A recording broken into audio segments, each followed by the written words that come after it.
La cérémonie qui nous réunit aujourd'hui s'inscrit dans la vision stratégique de son Excellence le général d'armée Abdourahmane Tiani, président de la République, chef de l'État, visant à faire profiter d'abord les populations nigériennes des ressources nationales et de faire du pétrole un levier de souveraineté énergétique, de transformation industrielle et de développement économique pour le Niger.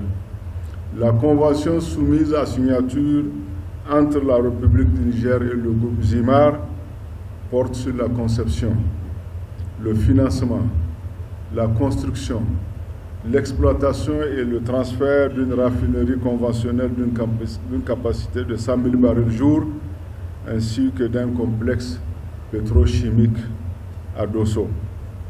Ce projet s'inscrit dans la continuité du MOU signé en octobre 2024, à partir duquel des échanges ont été engagés avec le consortium composé du groupe Zimar, société de droit nigérien, et de High-Tech, société américaine, jusqu'à l'aboutissement de la convention PPP-BOT soumise à signature ce jour.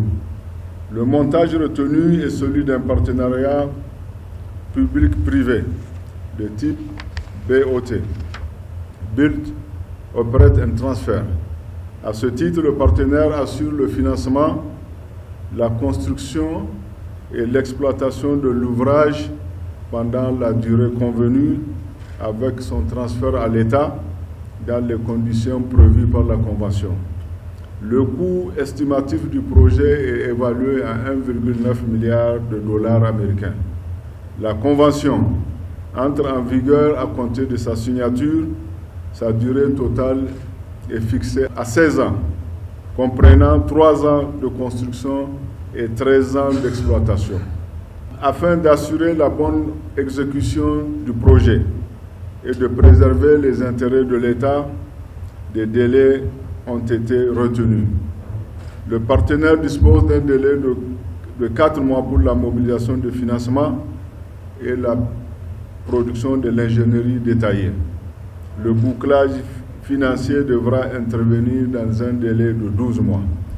Ces jalons permettront au comité de suivi de la mise en œuvre de cette convention de pister l'exécution effective des engagements du partenaire et de s'assurer que le projet avance dans un cadre clair, sécurisé et conforme aux intérêts nationaux.